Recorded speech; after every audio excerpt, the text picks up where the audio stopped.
Bom dia a todos. Márcia Bezerra, presidente do Sidipol. Cumprimento o deputado Márcio Gualberto, cumprimento todas as autoridades presentes. O Sidipol hoje vem a essa audiência pública para chamar a atenção, deputado, de alguns pontos necessários para a regularização. Primeiro, eu gostaria de dizer que contamos com a ajuda de muitos deputados para que as nossas emendas, fossem colocadas dentro da lei orgânica, fizessem parte da nossa lei orgânica. E se não fosse o movimento dessa casa, deputado, eu acho que nós não teríamos tempo, e não vou falar nome por nome, para ser injusta, mas muitos deputados nos ajudaram. Em contrapartida, foi estarrecedor ouvir que muitos deputados, aliás, todos, votaram unanimemente para modificar um único artigo da lei orgânica, possibilitando a entrada do secretário Marcos Amin. Um único. Todos os deputados, direita, esquerda, centro, em cima, embaixo, todos foram unânimes.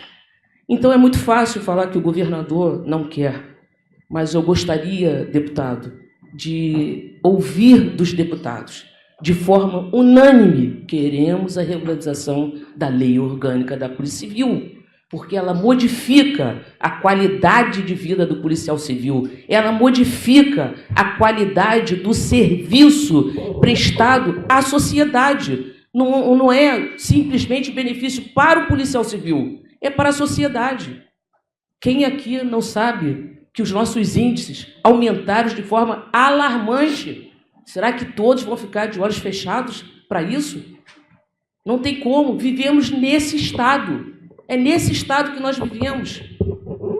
Então, precisamos, deputado, uma modificação de ação dos representantes, dos nossos representantes, os senhores, e daqueles que fiscalizam o governo.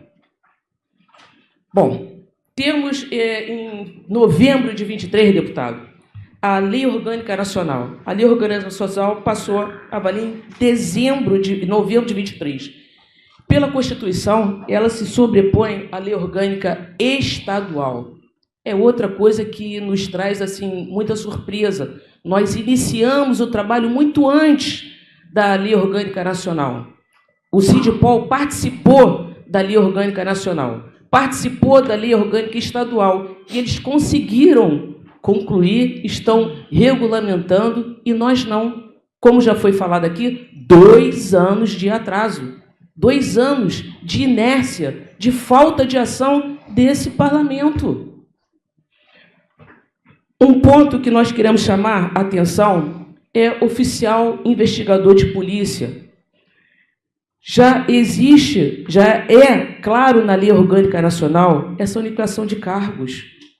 Hoje nós temos aqui uma situação absurda dos investigadores. O investigador, ele simplesmente vai de encontro ao artigo 38, que fala o seguinte: uso das designações hierárquicas, desempenho de cargos e funções correspondentes à condição hierárquica. A Polícia Civil trabalha com cumprimento de leis, mas ela não cumpre leis. O que adianta fazermos normativas se nós não cumprimos, se nós não buscamos o cumprimento dessas leis?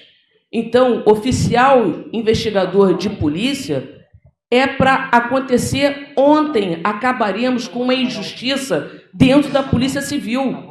Eles trabalham como qualquer outro cargo, mas recebem menos do que os oficiais de cartório, menos do que os inspetores para exercer aquela função. Isso não pode continuar. Márcia, se me permite uma parte. Sim. O governador acabou de entrar em contato e disse que vai determinar a criação de um grupo de trabalho com os representantes de classe para, junto com a Secretaria de Polícia Civil, tratarem da regulamentação de acordo com o gosto dos maiores beneficiados, que são os policiais civis. Ótimo. Então, acabou de ligar, estou repassando nesse exato momento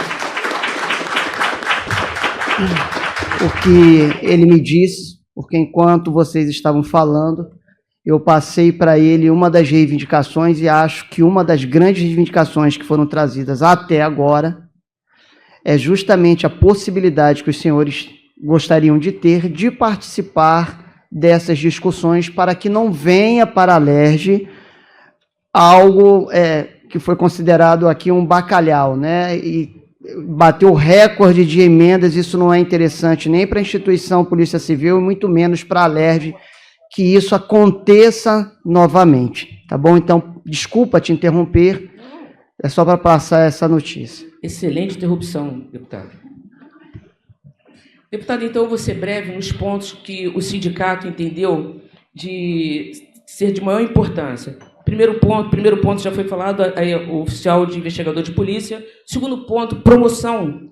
As nossas promoções atrasadas, até hoje, nós temos aqui uma ação civil pública determinando a atualização de todas as promoções, o que não acontece.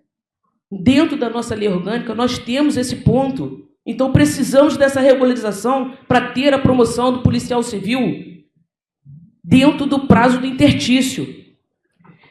Também temos aqui o Conselho Superior de Polícia, e aqui trago para o deputado a necessidade de ser revisto, de ser regulamentado esse ponto. Já vimos que o nosso Conselho Superior de Polícia, às vezes, toma decisões que, podemos dizer, equivocadas. Fica muito claro nas promoções por bravura. Não é o policial entra com um processo. Quem analisa é o Conselho Superior de Polícia. Deixar que o Conselho Superior de Polícia escolha quem vai ser promovido, teme o sindicato que nós podemos ter decisões equivocadas, como temos na promoção por bravura, e vemos isso, é um clamor da categoria policial. Isso fez com que o sindicato entrasse com uma denúncia no Ministério Público para que fosse revista a cronologia, né, da análise dos processos. Então, o ponto da promoção, simplesmente tendo na mão de alguém a escolha de quem vai ser promovido, é temerário, deputado. GHP incidindo sobre o cálculo do triênio. Hoje nós temos quase metade dos policiais civis com o GHP incidido na metade do triênio. Precisamos regularizar. Não são duas polícias, é uma única polícia, todos trabalhando de forma igual. Temos que regulamentar isso, porque metade recebe e outra metade não recebe. Não tem como ficarmos calados a essa disparidade. Vou trazer aqui um assunto que seria o auxílio adicional de necessidade. Vemos isso no artigo 43. Nós temos hoje, dentro da Polícia Civil, um caso emblemático do Francisco, filho da Gisele e do Pedro, 2 policiais civis. Ele é vítima de uma doença que só tem 7 no mundo todo. Ele é o único brasileiro. A nossa lei orgânica, no artigo 43, prevê um adicional de 20% para esse tipo de caso, adicional necessidade. Quantos nós, policiais civis, temos filhos com necessidades especiais? Aonde você, além do tempo, hoje nós já temos o tempo, não é um problema, porque você pode ter diminuído a tua carga, mas não é só de tempo que você necessita. Você tem um gasto muito maior. Então, você precisa desse adicional de necessidade.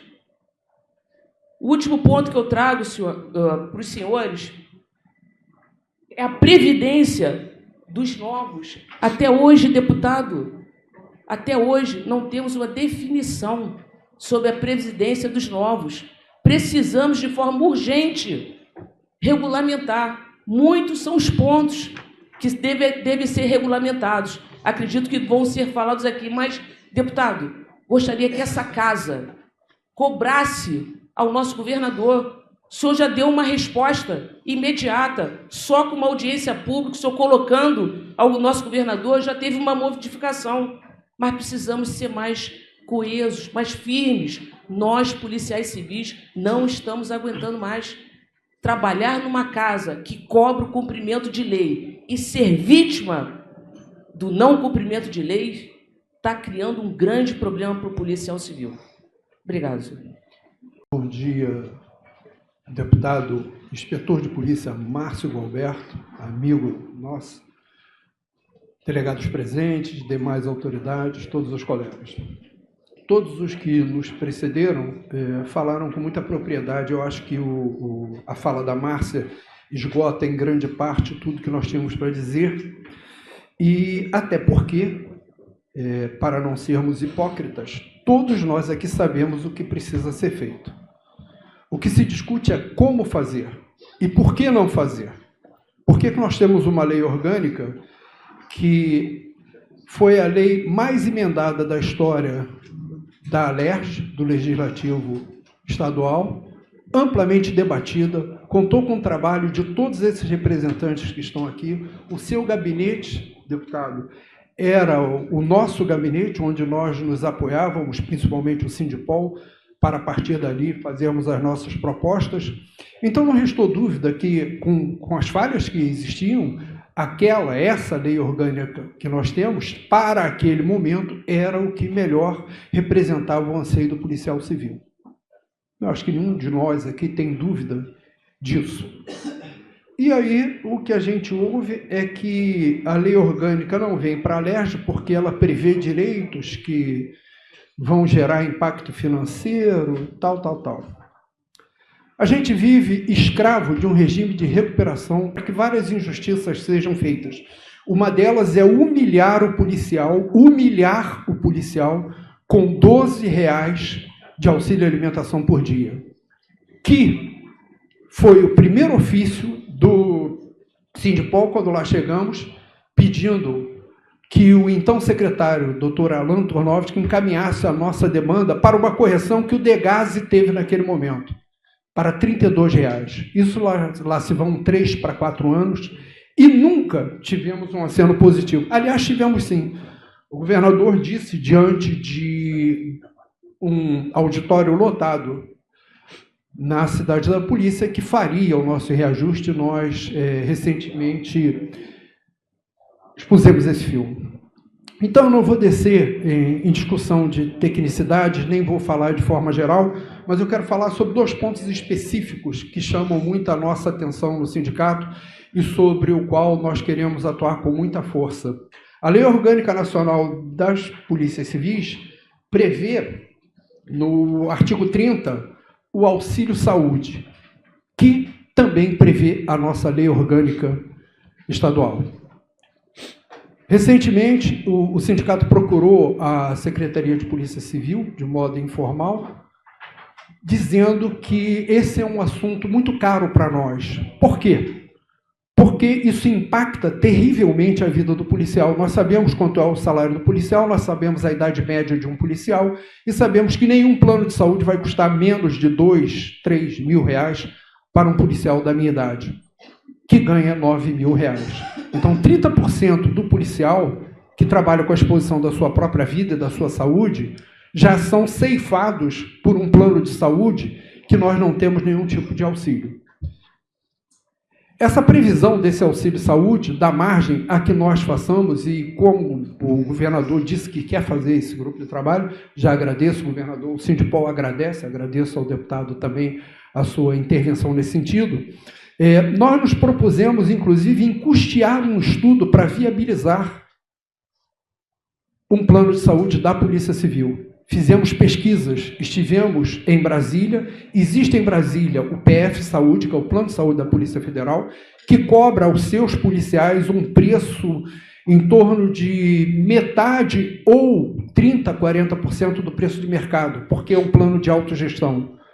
Entramos em contato com uma empresa especializada nisso, fizemos pesquisas, fizemos consultoria e sabemos que é possível. E dizemos mais, o sindicato inclusive se dispõe a fazer o depósito calção do valor necessário para a manutenção desse plano de saúde, que não é pouco dinheiro.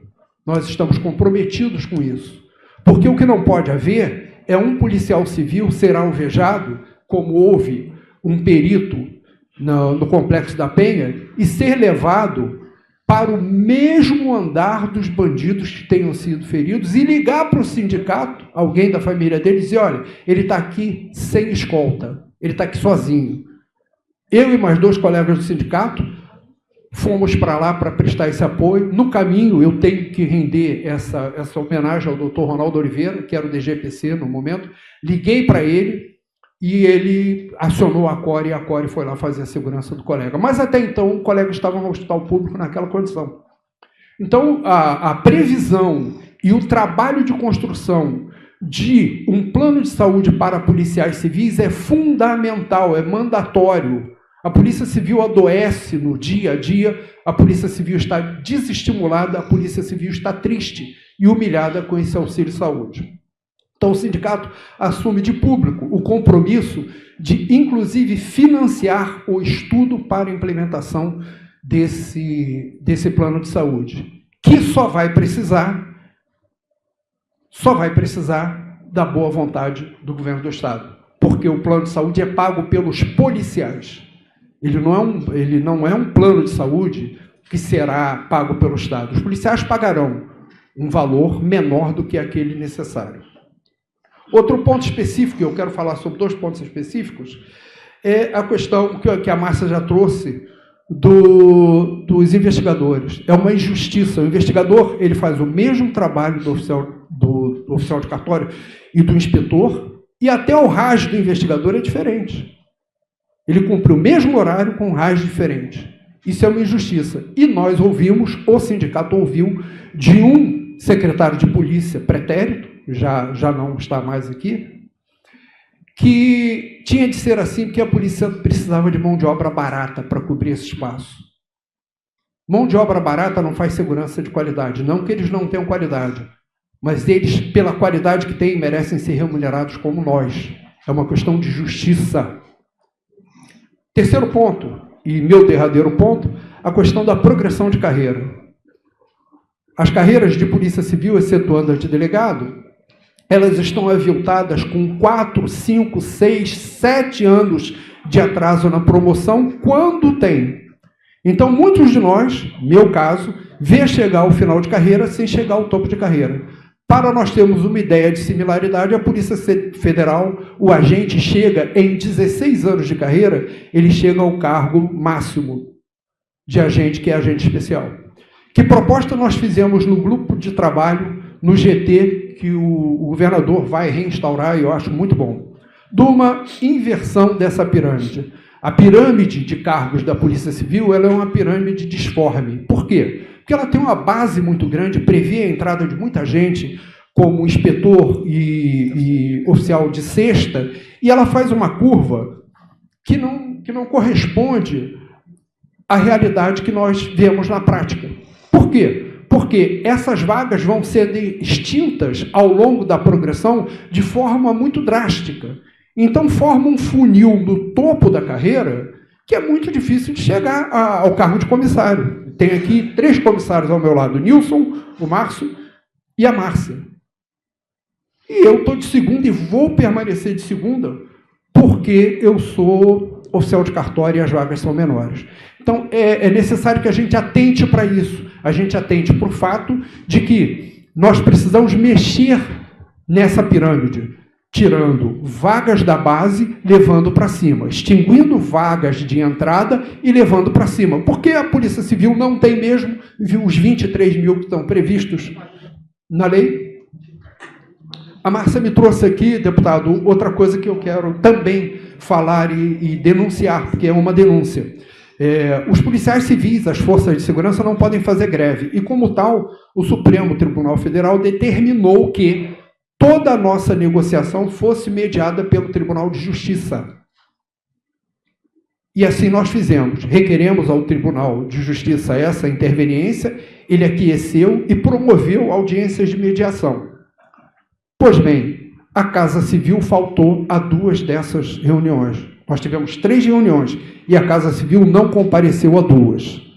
Por exemplo, o assunto do reajuste do auxílio alimentação, nessa reunião, foi ponto pacífico, de que era possível, segundo o regime de recuperação fiscal, estava presente a PGE, que nos afirmou isso, e estava presente o assessor jurídico da Polícia Civil, também. De tal forma que, nessa semana, rodou nas redes de policiais um SEI, um ofício do CEPOL, pedindo ao governador que encaminhasse esse reajuste. Esse SEI era verídico, porque eu confirmei na reunião, e isso paralisou. Então é necessário que a gente retome a negociação, que a Casa Civil se faça presente, porque ela é parte envolvida. Lá estivemos a CEPOL, com seus representantes, um delegado da cúpula e o ACEJUR, o sindicato, a PGE, e a Casa Civil faltou. Não foi. Há 2 reuniões. E aí não adianta ter audiência mediada pelo Tribunal de Justiça se a Casa Civil não respeita o que determina o Supremo Tribunal Federal. Então, peço ao senhor que encaminhe essas 2 demandas que, para mim, são as fundamentais, a questão da saúde do policial e a questão da reestruturação da carreira. Houve um grupo de trabalho, aqui nessa mesa, 3 de nós participamos desse grupo de trabalho, estão aqui do meu lado, e nós acordamos que seria feito dessa forma. A gente precisa, deputado Márcio, trazer de volta a vontade de fazer polícia civil, porque nós visitamos as delegacias que estão sucateadas, quebradas, sendo matéria de notícias todos os dias. Em Niterói, o Ministério Público fez uma ação pedindo que, obrigatoriamente, aquelas delegacias fossem reformadas. E o policial civil hoje, o que eu vejo nas várias visitas que a gente faz, é uma cara de desânimo, de tristeza e de desamparo. Nós que fazemos polícia e polícia judiciária, não podemos partir do princípio da desacreditação e da falta de esperança, senão nada vai acontecer. Muito obrigado.